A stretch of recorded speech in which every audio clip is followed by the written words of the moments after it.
Hey everyone, hello and welcome back to the Rumcast. We are the podcast that talks all things rum related with the people who love and shape it. And Will, today we're going to be doing a little less of talking with people who shaping, a little bit more of talking about some rums that we don't know what they are, because we're going to be doing some blind reviews. It's a return of the blind reviews episode. They kind of pop up every once in a while. They go away for a little while, then they come back. You never know when one is going to strike. Do we call these double blind because neither of us know? No, I don't think that's the right terminology. Yeah, we used to call these semi-blind when it was one of us knew what the rum was, because we were passing samples on to each other, so we would know. But since then, we've had multiple gracious listeners of the Rumcast hand off blind samples of their own to us, where neither of us knows what they are. Wait, did you say bland samples? No, blind samples. Did I samples. say bland? Hopefully not bland samples, although that might be kind of fun to try to figure out what that is. But we might insult a few distilleries in the process. But unknowingly, though. Yeah, we have 3 samples. I think we're going to do 2 on this episode. These came to us from friend of the podcast, Jordan, in D.C., one of the DC rum rebels out there. Yes, shout out. And all we know is this one says sample number 1, and this one says sample number 2, and they are presumably aged because they have that darker look to them. Yes. But, Will, before we get to tasting these and figuring out what we think our guesses are on them, and then the reveal, of course, afterwards, I have to ask you a question.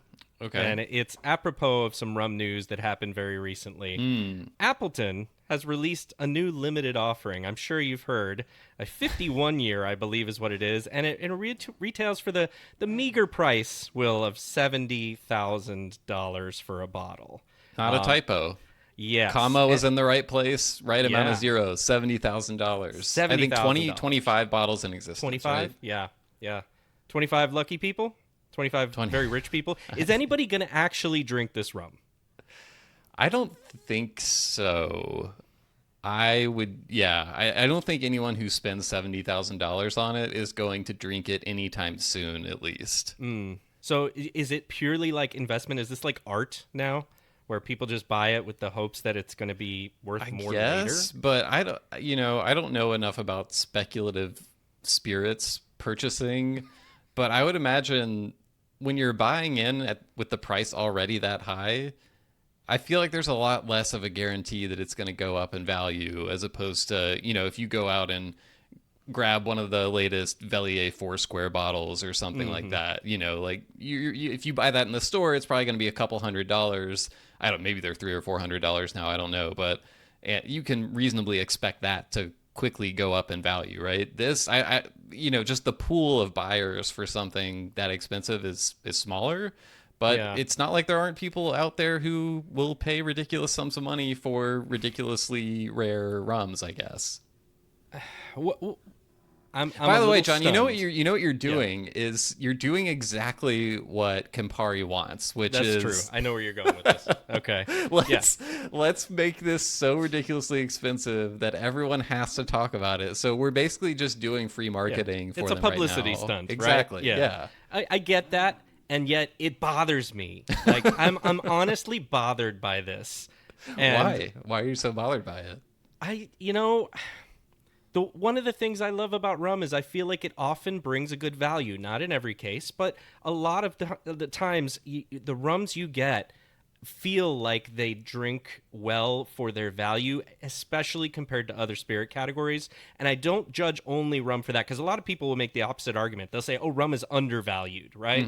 And then they'll say it's being not appreciated because it's not, doing that. So I understand that whole argument, but like, I don't know. This feels just... It smacks of like we already said, publicity stunt, but also like just, we're going to rub it in your face that you can never get this. I don't know. To me, like, it comes with the territory of the spirits business, where if you have a brand that is owned by a large corporation, like, this is just what they do across all spirits categories, really. And I know we could point to other rum brands out there that are owned by large corporations and say, well, they haven't done something this over the top, and that's true. But I'm just saying, like, to me, and yes, like I roll my eyes when I see it, and Yeah, I see it as a publicity stunt, and it's absurd that any spirit in any category ever would be priced at $70,000. It just seems ridiculous. It's not the side of spirits that I find compelling or interesting. What I will say in these moments is, because that was my first reaction to just rolling my eyes and being like, oh, awesome, great, very cool, like good for you, basically, you know? Yeah. And I think there was a little bit of annoyance with how Appleton, well, not a little bit, there was a lot, at least in the internet rum enthusiast sphere, of what the rollout was like for the 17-year Legend release. I guess that was like maybe 2 years ago now. And it's funny because we were texting about this, and I was like, you know, that release at $500 seems quaint at this point. But I think, like, at the same time, I'll give, like, Appleton also does some things that I think are really great that I would love to see other brands of their size and means doing as well, which, like, their core range is really solid. They have, like, different options at different price points, like Appleton 8, Appleton 12 are still nice values for the money. They did the Hearts collection, which obviously that's not super affordable. You know, you're talking entry level, like $200 or so. But they at least they at least did it, and they weren't impossibly difficult to source, right? So like they're throwing the rum geeks a bone with that. We're releasing some pure pot still, you know, expressions, partnering with Luca Gargano to do this, and like they're giving us what we want a little bit while also doing this stuff. So I'll at least like salute them for that aspect of it, you know, because they could be doing a lot less, like a lot of other companies are. Maybe. So I see the small point you're making there, but I feel like this makes me want to buy their stuff less. I have like a visceral reaction to this of like, you know, first of all, you said your eyes are rolling. I wanted to shout out, I think it was Kevin Cross from Ultimate Mai Tai, who said my eyes hurt from the rolling. Yeah. And I laughed so hard at his comment with that. But like, it just, I don't know. Like I'm pulling back from them in my head because I'm like, I don't love it. I really have a strong reaction to it. And maybe you're right. Maybe I should think differently about it, and that this is just part of their vertical lineup, right? And it's just the top. Well, it's not even part of. It's not even part of their lineup. To me, it's like a whole other separate thing. I guess like, lineup is the wrong word, but like offerings, whatever you want to call it, bottles that are have Appleton on the name. Yeah. That it's just so far out of the stratosphere that it feels ridiculous. Sure. So, yeah, I don't know. To me, I like. I'm not saying you have illusions about the spirits industry when I say this, but like I don't want to come off sounding like a cynic, because I do think there are really special things about spirits. I wouldn't be doing this podcast if like I didn't think there was something really special about rum and really loved the business in a lot of ways. But you know, spirits is a big business, and this is just the shit that comes with the territory, I think. So, and I like, we could point to a lot of brands who have done ridiculous stuff like this. And as for me, like, as long as this doesn't become the driving force of what they're all about, and they're doing the cool stuff too, it can't. Yeah. Well, yeah, exactly. I can kind of look at it and yes, roll my eyes, but also be like, okay, you know, whatever. This isn't for me. But they have stuff that is, and they're doing some cool stuff. There's other stuff on my wish list, Appleton. We want the like mid-priced all pot still aged rum. That would be awesome. Let's see that. That's the next thing on the list. So, you know, you did the Hearts collection for the rum nerds. Now you've done this, you know, the big $70,000 release for the, I don't know even what to call the people that this is for, but like, so the pendulum now should swing the other way. Throw the rum enthusiasts a little bone. Okay. Mid-priced, under $60, low age. I'm not talking about like long age. I'm talking like 4 or 5 year pot still, 100 proof or greater rum. That would be sick. Let's see that. Let's put a pin in this conversation and come back to it in a year or two even. Okay. And if they ever do release that, I will relent. But until then, fuck that. Like, I'm not cool with it still. And I feel like you're saying like, oh, it's just part of the business, is part of like, well, because everybody accepts it, right? And just says, oh, whatever. But in another way of looking at it is to say like, that is not, it's not okay. It's not cool. Who really, what is it doing for the industry other than getting people to talk about it as we're doing? So I don't know. Yeah. I'm still mad. All right. All Well, right. with that, we should probably move on. Wouldn't it be hilarious if these were both Appleton rums? That would be funny. It would be funny if someone sent us like an Appleton 30 and an Appleton 21 or something. The last really expensive Appleton that I tried, well, I'm trying to remember because we did try the 17-year, which was good, but we also tried Ruby, and both of us were like, what is going on with this? Yeah, that one really missed the mark, but...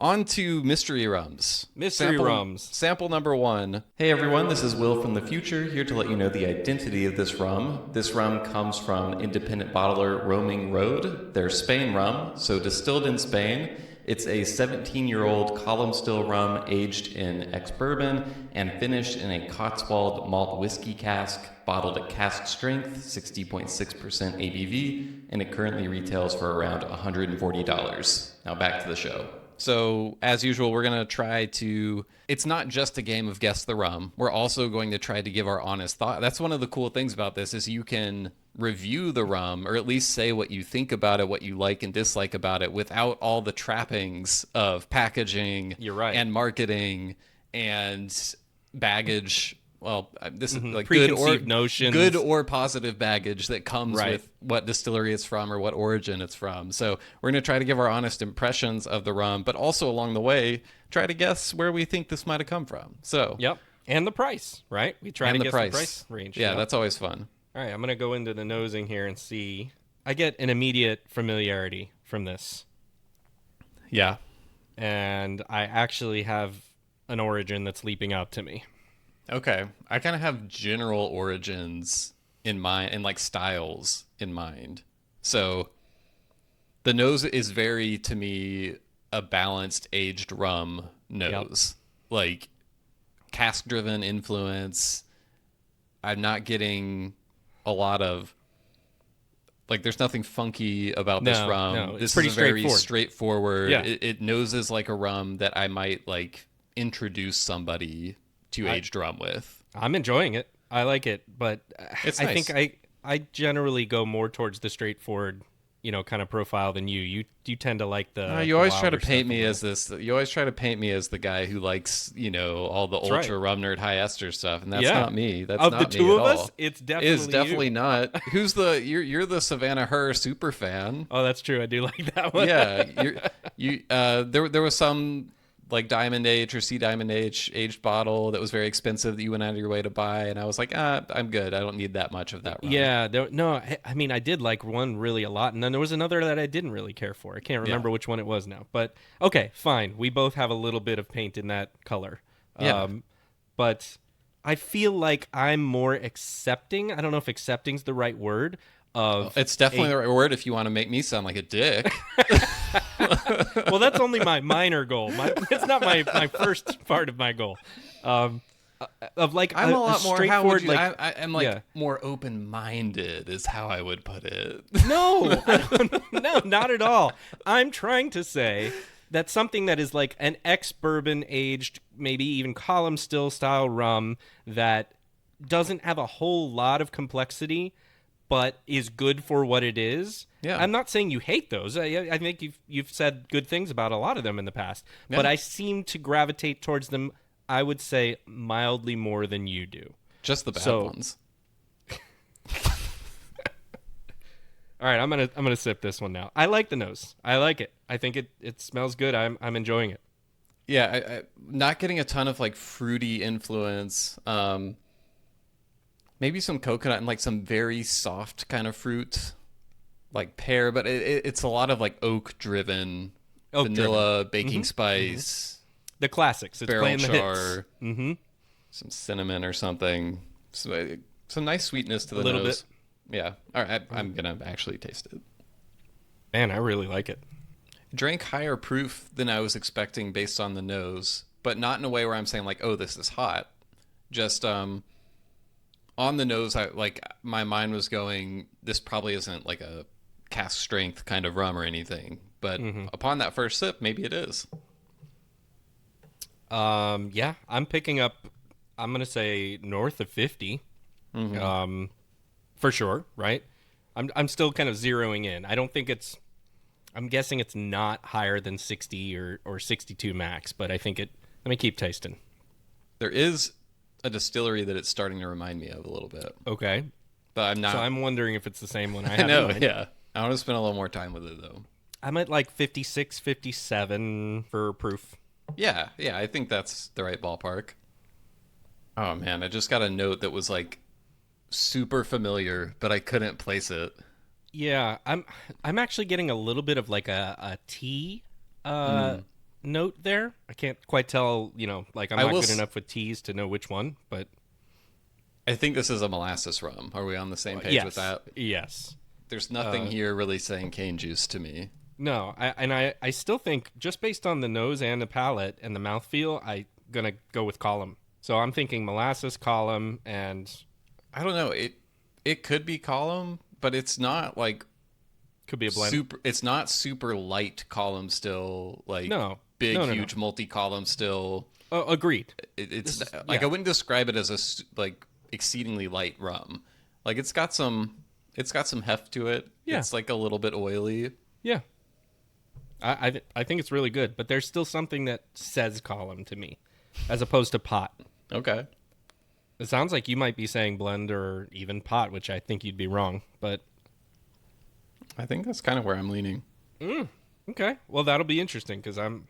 It's nice that we have a difference there. All right, I have an age range in mind, but I want you to go first. We can remark on the color a little bit. Like, True. although honestly, the more rums I have, the less I feel like color tells you anything about age. I'm with you. Like the Alembique rums, those things will be like 2 years and super dark. Yeah. It's just really hard when you have no clues to go off of. Yeah. Okay, so why don't you tell me, like it seemed like you had something specific in mind fairly early. Why don't you share that with the class? I'm picking up something like Travelers in Belize. Okay. The distillery that it reminded me of, which in one sense is very dissimilar, but in another sense, I think there's some overlap in terms of flavor profile. Kind of reminded me of a privateer rum. Interesting. I could see it. So you're going with American, specifically privateer. I mean, that's just kind of like where my head's at with it right now. Yeah. I don't know. I certainly don't feel like, wow, you're way off. Like, that's not my reaction to that. But at the same time, I'm still getting more of like this, and I know this is a poor way of describing, like Latin American or Spanish heritage style from this, which leads me into that more like a Belize or, Cuba or something like that. Yeah. Yeah, I mean, the first place my mind went was like, and this was just kind of off the nose, was it's going to be something either Latin American, maybe Barbados, but I also think a distillery like Privateer plays in some of the same, not the same, but like similar flavor profiles in terms of like a good dose of cask influence on a lot of their spirits, and kind of down the middle flavors. It is. Like I said, the only things I'm picking up is I do get a tiny bit of cinnamon, like you had mentioned on the nose. So there's some cinnamon there, and then something like a tea tree type of thing. But other than that, it's pretty down the middle. But good. I really like it. I don't know what it is, but I think it's good. It's very drinkable. Yeah. Kind of like a honey sweetness to it. Very approachable. This is definitely a rum. If I was talking to someone who I know is a whiskey fan, and not necessarily the kind of whiskey fan who's like sometimes whiskey fans, when they drink something else, they want it to taste different from what they're used to, right? But a lot of other ones, they're looking for something that'll be in that comfort zone, and this is Yeah. something that I would pass to that type of person.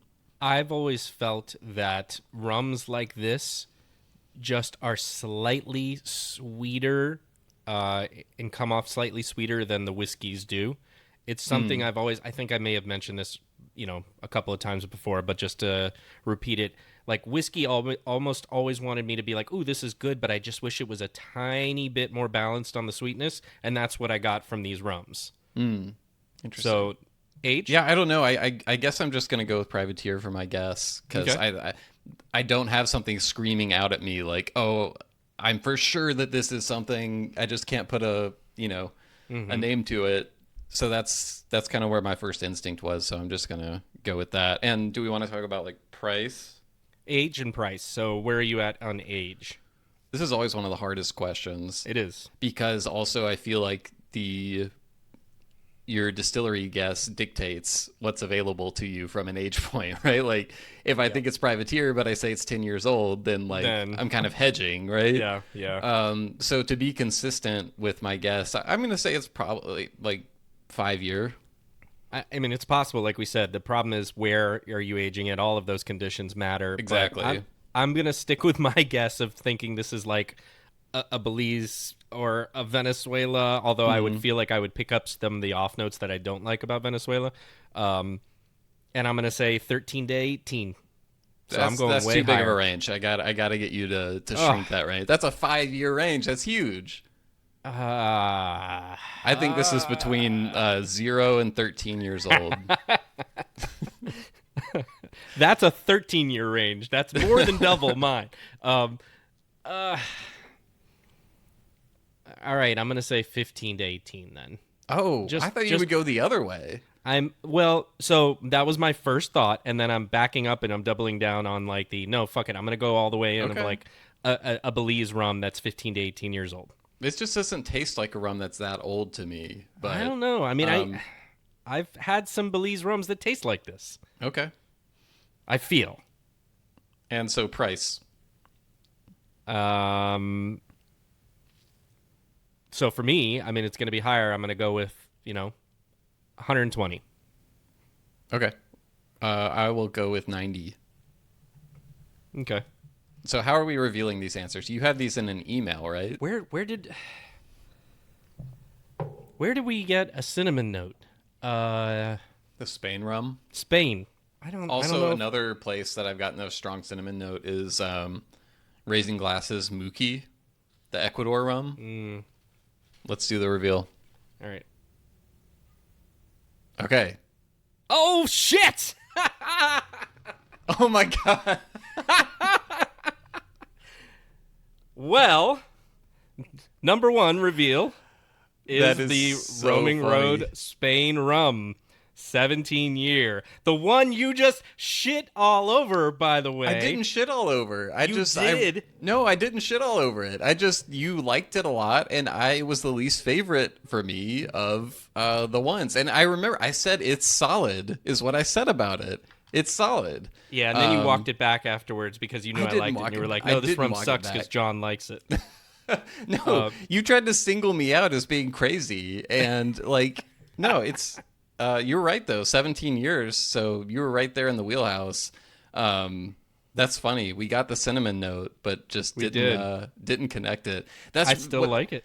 The funniest part about this is we got these samples from Jordan way before we tried the Roaming Road samples. Yep.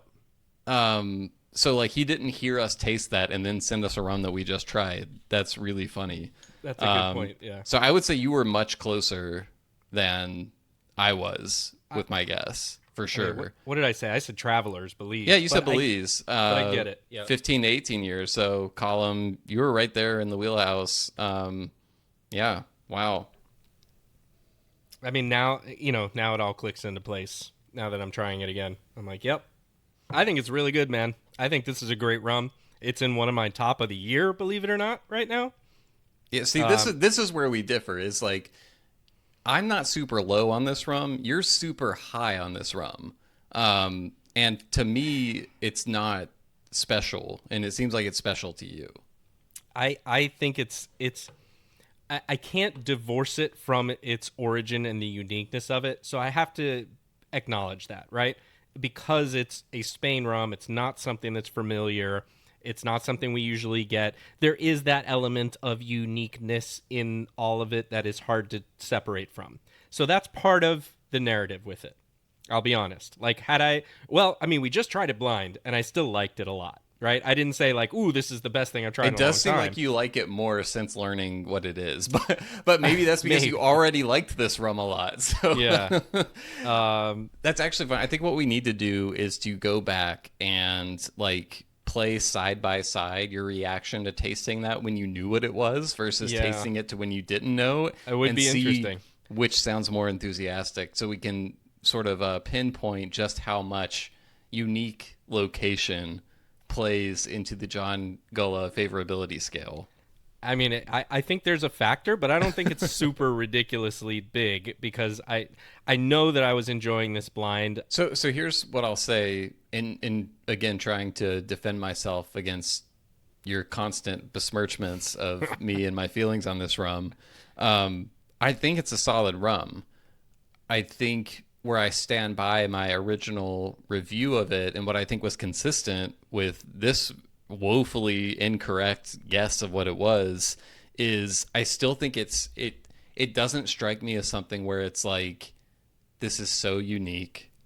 You can only get this experience in this Spain rum.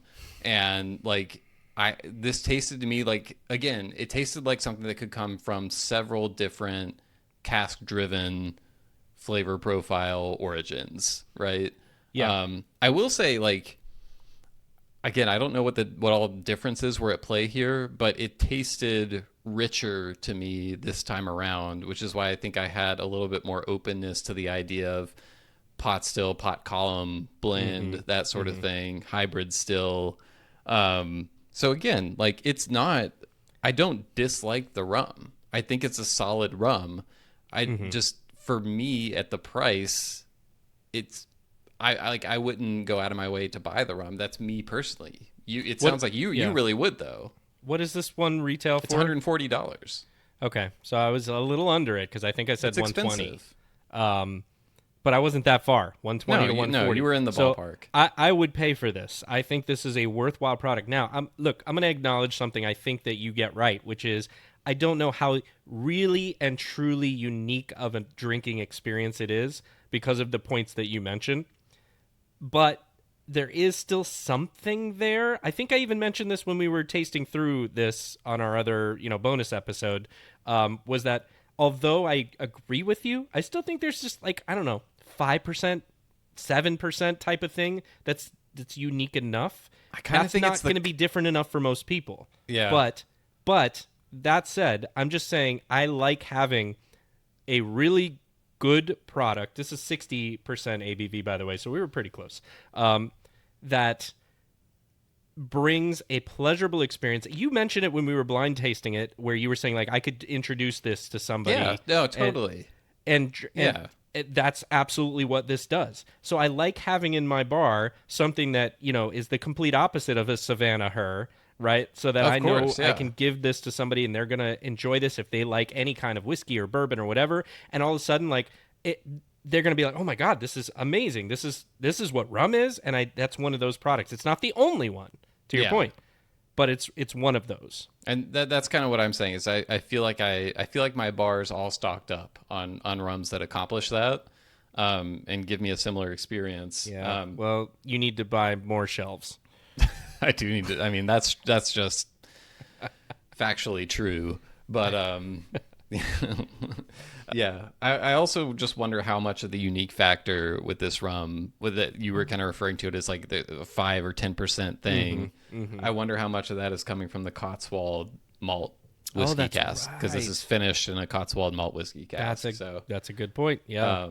And we had some really fun experiences at Maine Rum Company tasting, because they're doing a lot of different rums where they do a secondary maturation in these Cotswold casks. It makes sense, and close by for them. yeah, for sure. It's right there. There's different cask types that come from there. Some before Cotswold aged their malt whiskey in it. Some of them held wine. Some of them did not. So yeah, it can impact distillate in a lot of different interesting ways. Yeah. But yeah, again, super solid rum. It's an enjoyable experience. You just like it more than I do. Okay. I mean, that's fine. I'm not trying to drag you over to my position anyways. I'm just, I think there's some of people like you out there, and I think there's some people like me from, what I would gather. Yeah. Which is fine. That's why we're two people on a show, and we have two different opinions about it, slightly different. We're not diametrically opposed here. I just like to make it out that you are that way because, Oh, no. I think it's better than you're giving it credit for. I mean, I am but right. We'll move on. I am right and you're wrong, but we can move on. No. All right, on to number 2. Sample number 2. Number 2. So, which is slightly lighter in color yeah, it's by lighter. Like a shade. Hey everyone, Will from the future here again to let you know the identity of this second rum. This rum comes from independent bottler Dead Reckoning. It's called the Black Pit, and it's a blend of rums distilled at Demerara Distillers from their 3 wooden stills, the single pot still Versailles, double pot still Port Mourant, and coffee column Enmore still. It was aged 5 years at origin in an ex-bourbon cask before arriving in South Australia, where it was aged in both a South Australian Muscat wine cask and an ex-bourbon cask from Maker's Mark for an additional 2.5 years. It was bottled at 50% ABV and retails for about $150. All right, back to the blind tasting. Let's see if we... See, that's sample number 1 versus sample number 2. Yeah, sample number 1 is a slight tint of red. Yeah. I feel like in person, sample number 2 easier. is a little clearly lighter. Right. Yeah, like sample number 2 almost has like a more of a yellowish gold hue, while sample number 1 is kind of a deeper coppery red hue to it. I have not nosed this one at all yet. So just started, and wow, this is a good nose. Oh yeah, actually reminded me of something instantly, but yes, yeah. But different also.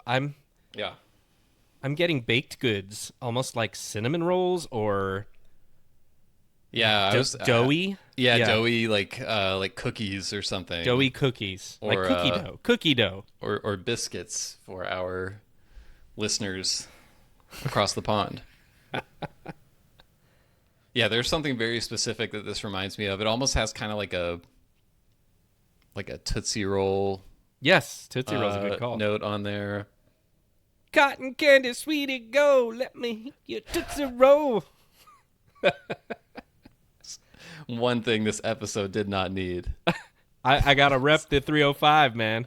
It's Miami style, back in the 90s. That's a Miami song? No. Okay. What? Okay. I think it's like North Carolina. I don't know exactly. I just remember everybody sang it in the 90s here at Miami. Okay. I'm going to do something, Will, by the way. Something I had not done before. Oh, you got a Ritz cracker there? I got a Ritz cracker, and I'm going to do it before I taste this one. Love a Ritz cracker. Thanks for bringing enough for everybody. Mm-hmm. I'm just going with the classic water. I have no idea if this is going to make a difference, by the way. You're going to suddenly get notes of butter and salt in the rum. It's the salty rum. There's almost like a grapey kind of influence, like subtle, not sharp, not super prominent, but kind of like layered in there underneath all the other stuff. Being right, like a cognac finish. I really like this one though. Yeah. This is 2 back-to-back that I'm enjoying. Man, I think that Ritz cracker fucked me up. I will say this has to be a much lower proof rum than the first one. This is something under 100 proof for sure, I would say. Yep. Like closer to 80 proof, probably. I was going to go with like 43. Yeah. But it does remind me of a specific place. I'm having a little more trouble than I thought. I thought initially I got a hint of something that my brain went to, but now I'm second guessing it. I do feel like because of the proof, it is a lot harder right now for me. I feel like we should have started with this one. Yeah, it's a pronounced difference. It's still got a lot of flavor, though. I don't think this is like, sometimes if you have a rum that's 40 or 43 or even 45, that it doesn't bring the flavor. This brings the flavor. It's actually quite good. Mm-hmm. I would say some of the nose follows through. I'm getting that kind of grape undertone through it. Mm-hmm. Not in like an intensely fruity way or anything. Like there's definitely still prominent, familiar, sweet barrel characteristics in there. I'm having trouble with this one still for base material. I hadn't started thinking about that yet. I'm leaning one way. It's tough because I think I initially had something based on the nose Yeah. that seemed familiar to a certain place, and now I'm like really more. I don't think that that's what it So is. that's what I'm gonna say. Mine, and just curious to see if it's the same. My initial hit was like, oh, is this a worthy park? Okay, interesting. Mine was, is this from Guyana Okay. Well, based on the now nose? so now I'm actually leaning towards that. So I just wrote down the note. Is this a Guyana blend? Really? Okay. Yes. Maybe I shouldn't be second guessing myself.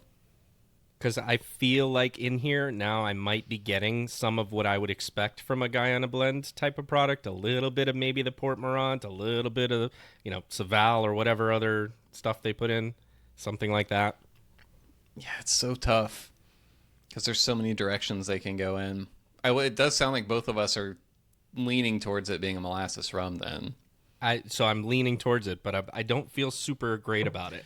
I will say, like, some cane juice rums are just very obviously cane juice. Right. I would actually say the majority of them are that way. At least, I don't know if it's like majority by volume. I just mean like of all the ones I've tried, usually they have some obvious cane juice characteristics. Sometimes you get ones that are a lot more subtle, for a variety of reasons. It can be distillation, it can be barrel influence, a lot of different factors. But this is definitely not like the obvious, overt cane juice characteristics. I don't get those at all. There's no grassiness. There's no. Yep, agreed. A lot of times, especially with aged ones, I get kind of like an apple cider type note. Right. I'm not Which getting I'm not that. getting there. Yeah.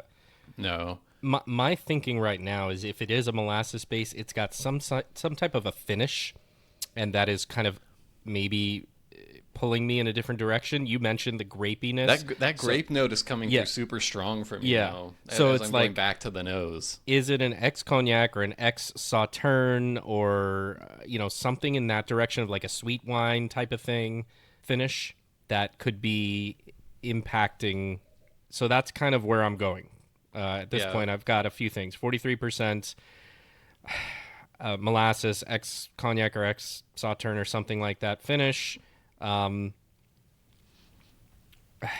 trying to think of what other type of place other than Guyana this could be. Yeah, I know that's like where I'm struggling right now because there are some notes in here that remind me a little bit of Guyana, like like I get kind of Versailles and Enmore vibes a little bit, but it's not like a completely straightforward version of one of those rums either.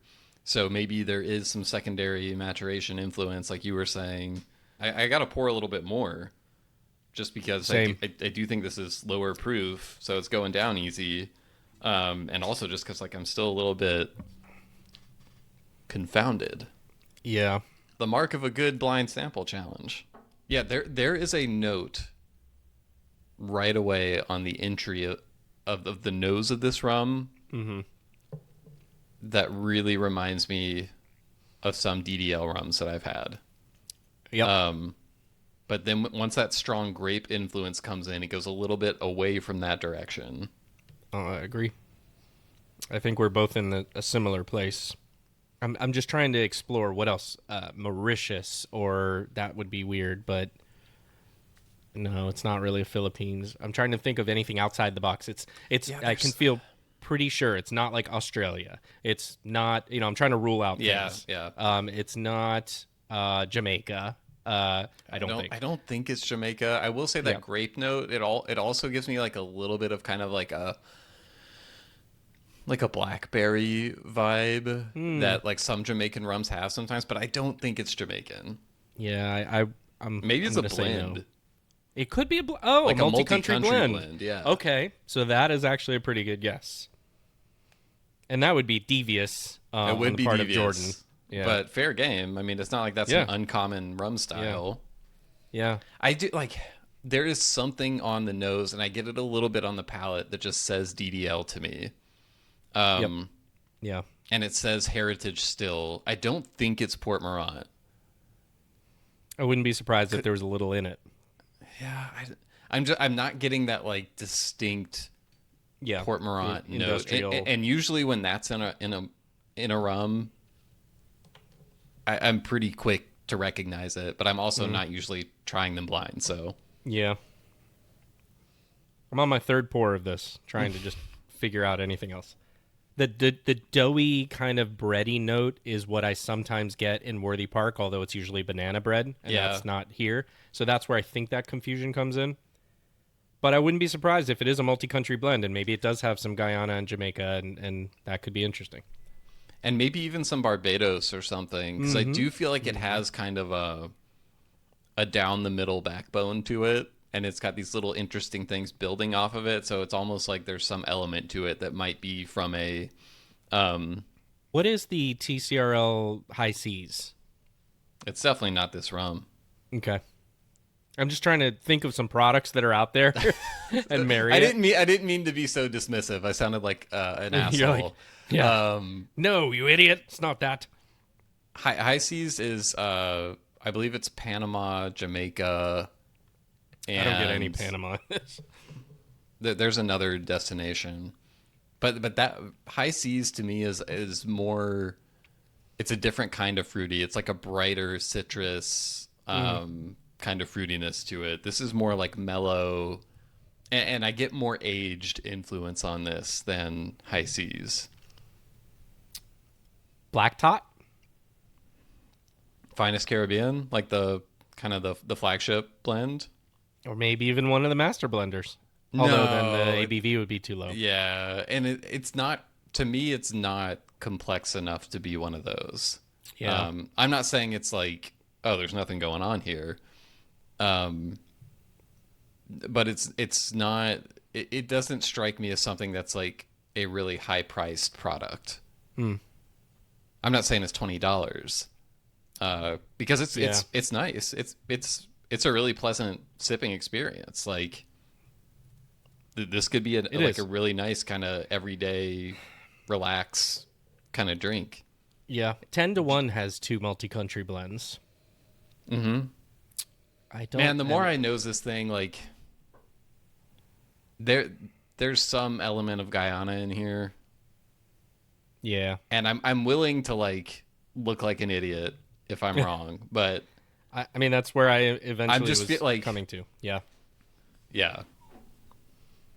There's just something else. I feel like it's just not, just that. I like the multi-country blend guess. Okay, so we're both. If you want to take Guyana, I'll take multi-country, or vice versa. But I think we're both in the same space. No, I'm gonna say let's go multi-country. Okay. Guyana, I do think there like could be some Jamaica in there, Yeah. like maybe Clarendon or Long Pond or something. Like I'm not getting anything in this that reminds me of Hamden. I'm not really tasting Worthy Park. I know you mentioned that. I'm not sitting on it. It just hit me on first. That, like I said, it's really that doughy kind of vibe. All right, So- I'm going with price like $70. Okay, I'm gonna go lower. I'm gonna say $50. Okay, I was in that range. Age, I really feel like this is probably continentally aged and longer. Just based on the color. Yeah. Yeah. So like, I'm gonna go with, I don't know, somewhere like 12 continentally I was aged. thinking like 8 to 10, Yeah, somewhere in there. I could see it. I could. It's got like a very like vanilla wafery kind of quality on there too. I'm gonna say I think there's definitely Guyana in there. Again, I would agree. I could be wrong. I'll take the L if it's not in there. But there is something that really reminds me of Guyana. I mean, I'm gonna take the L with you if that's the case, because I agree. I just, yeah.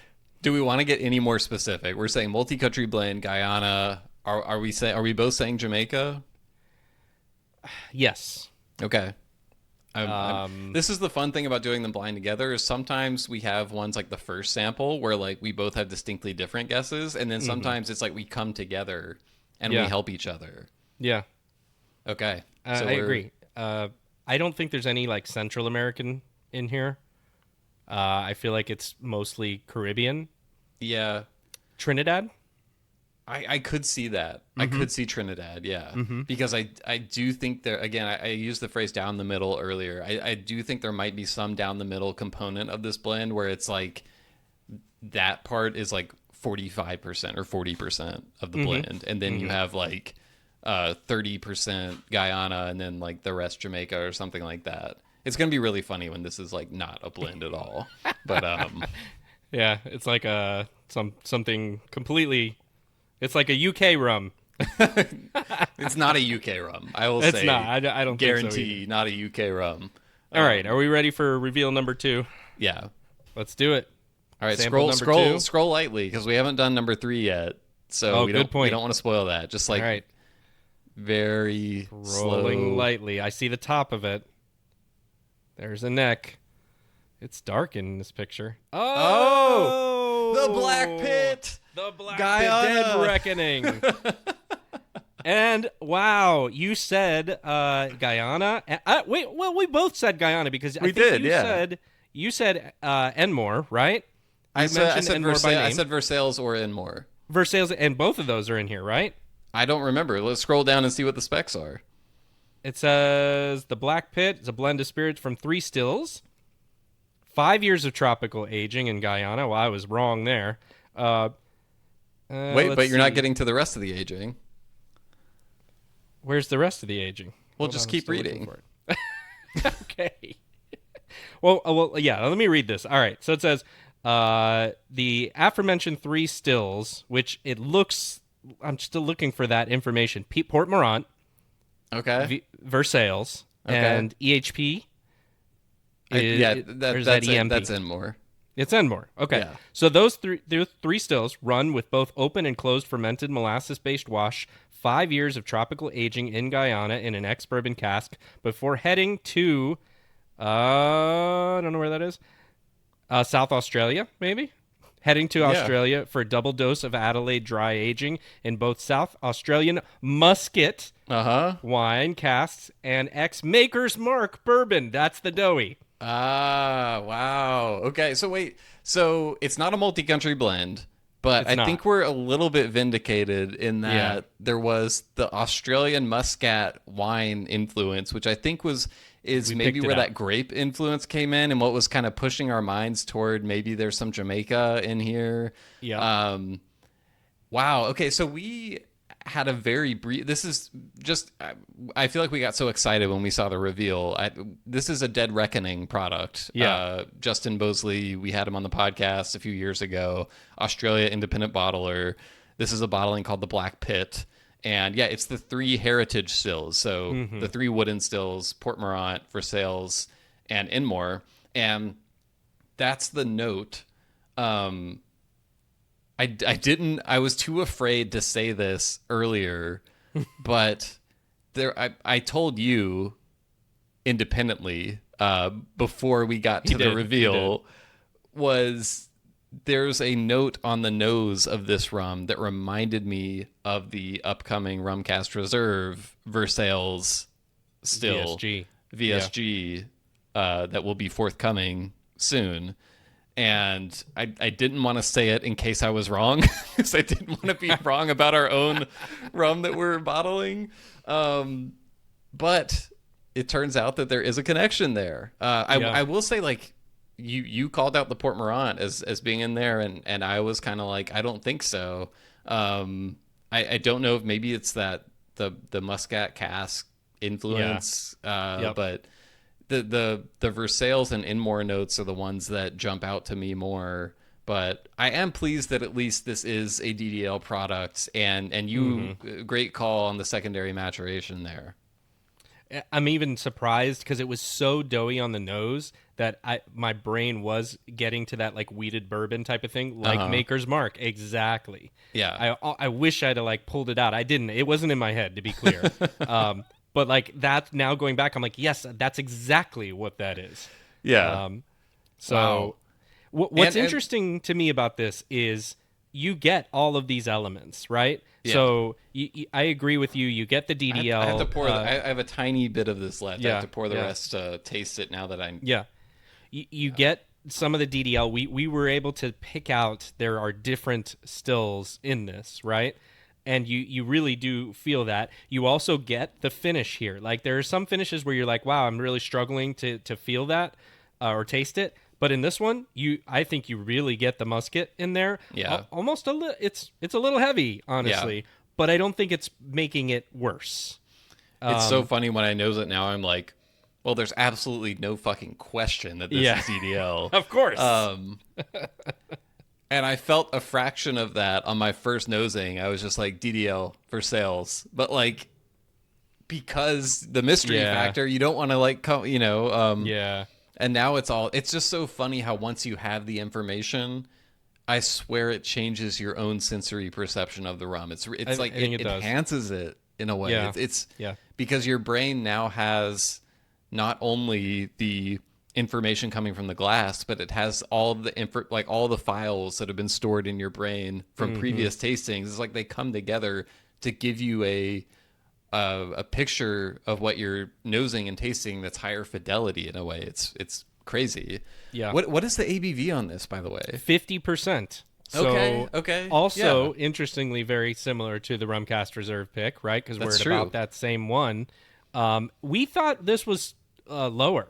And I wonder if that's a little bit. I'm remembering when we first tasted the Spain Roaming Road, you mentioned it runs a little hot for what it is. It's a 60% rum, which we were both close to, right?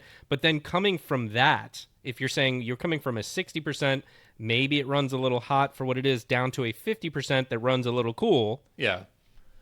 Then that's where we were kind of tasting or perceiving the difference. I'm honestly surprised it's a 50% rum. I really expected it to be lower. Yeah, it strikes me as a little lower than that. I kind of viewed like 46% as the ceiling just based on this. Like I think the Rumcast Reserve Guyana at I think it's 50.9% or 50.6. Yeah. It's one of those two. It feels a little bit more robust to me, but it's also older. It's just 1 month shy of 10 years old. So and when you start to paint yourself into the like, well, this is like a 43% rum, that starts to affect the way you're thinking of the value, right? 100. So like I'm not thinking this is more than $100 because it's a 43% rum. Although there are those out there, right? Actually, El Dorado has quite a few of those that are $150 plus, and they're 40 or 43%.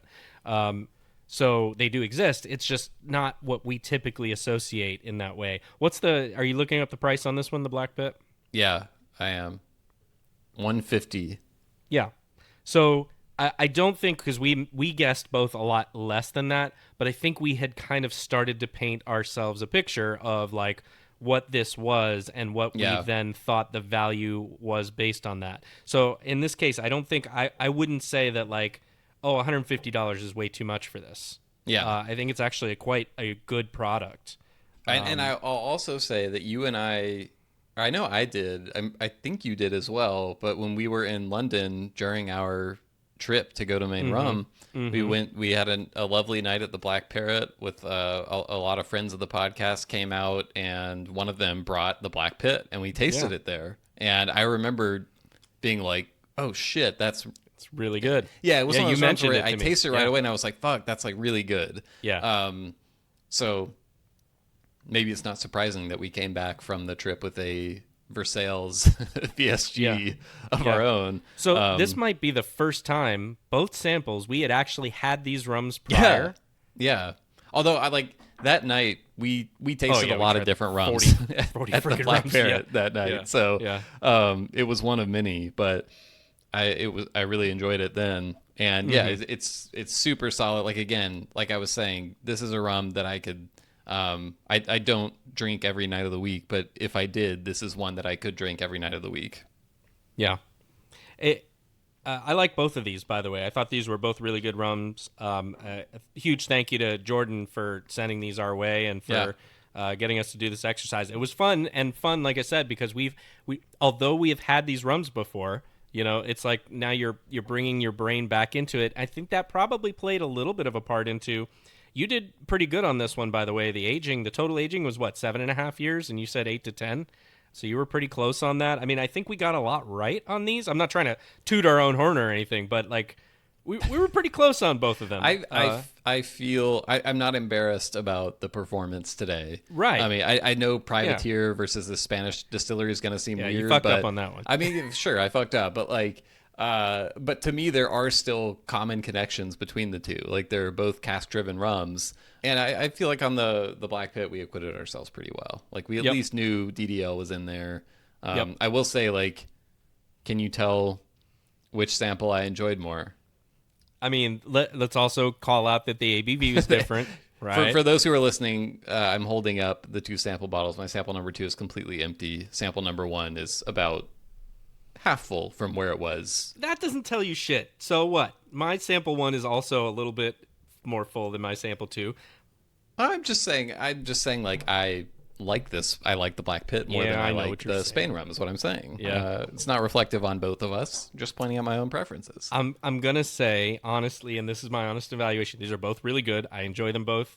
I still think I like the Spain slightly more. Boo. All right. Well, if you have tasted either of these rums, we would love your reactions. You know, give us a grade. A, B, C, D, F. However you want to do it. Yeah. You can do tiers. Let us know how we did.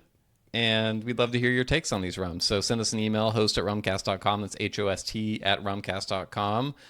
Or you can find us on social media. John, where can they find us? At the Rumcast, Facebook, Twitter, Instagram, and Threads. You can let me know, or we'll know whose opinion on the Appleton $70,000 rum is more in line with yours.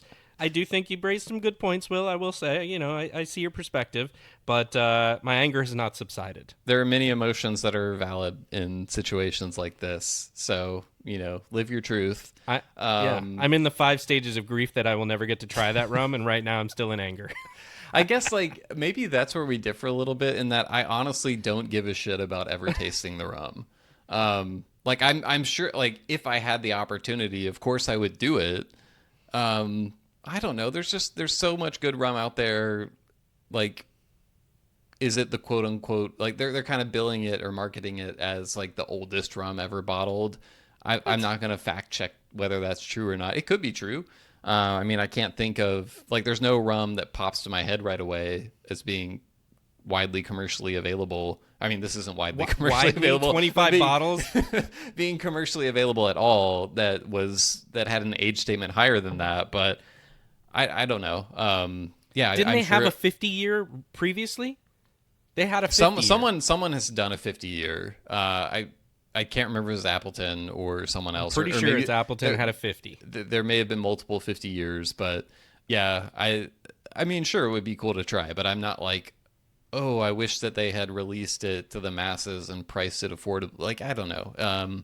Yeah. Okay. A rum at 51 years, it very, like, I don't think it's going to be terrible. Right. But in terms of what I like in a rum, I don't think it's going to be like, oh my God, this is one of the best rums I've ever had. You're buying numbers at that point. Yeah. So yeah, whatever.